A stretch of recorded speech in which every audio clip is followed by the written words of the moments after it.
நம்முடைய மாண்புமிகு முதலமைச்சர் அவர்கள் தேர்தல் அறிவித்த பிறகு முதலில் நம்முடைய ஓசூர் மாநகரத்துக்கு நம்முடைய துணை முதலமைச்சர் அவர்கள் வருகை தந்து சத்யா அவர்களுக்கு ஆதரித்து பிரச்சாரம் செய்து சென்றிருக்கிறார். இறுதியாக நம்முடைய முதலமைச்சர் அவர்களும் இன்னும் தேதி குறிப்பிடவில்லை, கண்டிப்பாக இந்த மாவட்டத்துக்கு வருகை தந்து நம்மளுடைய சத்யா அவர்களுக்கு ஆதரித்து வாக்கு சேகரிப்பார் என்பதை இந்த நேரத்தில் சுட்டிக்காட்டி, நம்முடைய மாண்புமிகு முதலமைச்சர் அவர்கள் பொறுத்தவரையில் இந்த 5 ஆண்டு காலத்தில் பார்த்தீங்கன்னா பல்வேறு மகத்தான திட்டங்களை கொண்டு வந்து தமிழகத்தில் இருக்கக்கூடிய அத்தனையும் பேரும் பயனடையக்கூடிய வகையில் ஒரு குடும்பத்துக்கு ஏதோ ஒரு நன்மை இந்த அரசால் கண்டிப்பாக பயன் பெற்றிருக்கிறது என்ற ஒரு மகத்தான திராவிட மாடல் ஆட்சியை நடத்தி வந்து இருக்கக்கூடிய முதலமைச்சர் தான் நம்முடைய முதலமைச்சர் அவர்கள். கடந்த 2021 தேர்தல் அறிக்கையில் என்ன சொல்லப்பட்டதோ பெரும்பாலான திட்டங்களை மாண்புமிகு முதலமைச்சர் அவர்கள் செயல்படுத்தி சாதனைப்படுத்தியிருக்கிறார். சொல்லிட்டு போனா இன்னைக்கெல்லாம் சொல்லலாம், அந்த அளவுக்கு மகத்தான திட்டங்கள். மகளிருக்கு நகர பேருந்தில் இலவச பயணமாக இருந்தாலும் சரி, மகளிருக்கு மாதந்தோறும் 1000 ரூபாய் ஆக இருந்தாலும் சரி, பள்ளி குழந்தைகளுக்கு காலையில் சிற்றுண்டி ஆனாலும் சரி, விவசாயிகளுக்கு இலவச மின்சாரமாக இருந்தாலும் சரி, நம்ம வீட்டில் பசங்க மேல் படிப்புக்கு போன பசங்காக இருந்தாலும் சரி, பொண்ணாக இருந்தாலும் சரி, மாதம் 1000 ரூபாய் கொடுக்கறதா இருந்தாலும் சரி,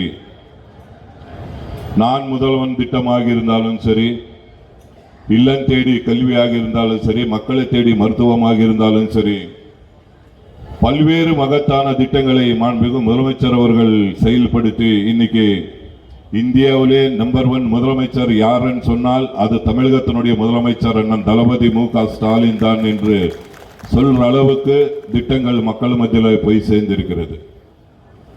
அப்படிப்பட்ட மாண்புமிகு முதலமைச்சர் அவர்கள் 2வது முறை முதலமைச்சராக வர வேண்டும் என்ற நோக்கத்தோடு தொடர்ந்து 1 ஆண்டு காலமாக நம்ம பணியாற்றி கொண்டிருக்கிறோம். அது மட்டும் இல்லாமல் இப்போ மீண்டும் ஒரு தேர்தல் அறிக்கை மாண்புமிகு முதலமைச்சர் அவர்கள் வெளியிட்டிருக்கிறார். உங்களுக்கு அனைவருக்கும் தெரியும். அதில் பார்த்தீங்கன்னா குடும்ப தலைவிகளுக்கு மாதம் 1000 ரூபாய் கொடுக்கிறது 2000 ரூபாயாக தரவேன் என்று சொல்லியிருக்காங்க.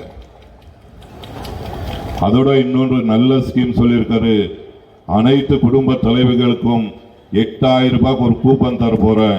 அந்த 8000 ரூபாய் கூப்பன் நீங்க வாங்கிட்டு போய் எந்த கடைக்கு போனாலும் சரி, உங்களுக்கு தேவையான வீட்டு பொருள், டிவியாக இருந்தாலும் சரி, ஃப்ரிட்ஜாக இருந்தாலும் சரி, வாஷிங் மிஷின் ஆக இருந்தாலும் சரி, அது ஓவனாக இருந்தாலும் சரி, என்ன பொருள் வேணாலும் நீங்க வாங்கிக் கொள்ளலாம் என்று ஒரு அற்புதமான திட்டத்தை மீண்டும் அறிவிச்சிருக்காங்க.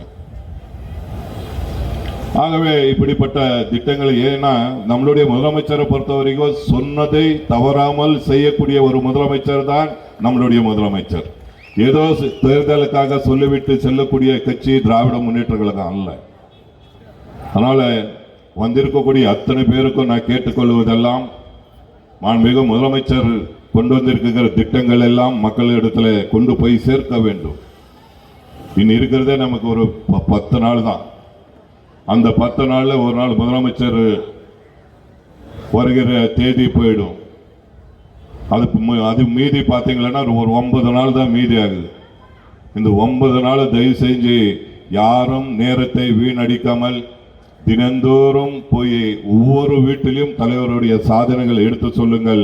தலைவர் திரும்பி கொடுத்திருக்கக்கூடிய தேர்தல் அறிக்கையில் சொல்லியிருக்கக்கூடிய அந்த வாக்குறுதிகளையும் மக்களிடத்தில் எடுத்து சொல்லி வாக்குகளை சேகரிக்க வேண்டும் என்று இந்த நேரத்தில் உங்களெல்லாம் கேட்டு, கண்டிப்பாக மாண்புமிகு முதலமைச்சர் அவர்கள் அது மட்டும் இல்லை, இந்த தொகுதியில் கடந்த 5 ஆண்டு காலத்தில் நான் சட்டமன்ற உறுப்பினராக பணியாற்ற இருக்கக்கூடிய காலகட்டத்தில் 3500 கோடிக்கு மேலாக வளர்ச்சி பணிகள் செய்திருக்கிறோம்.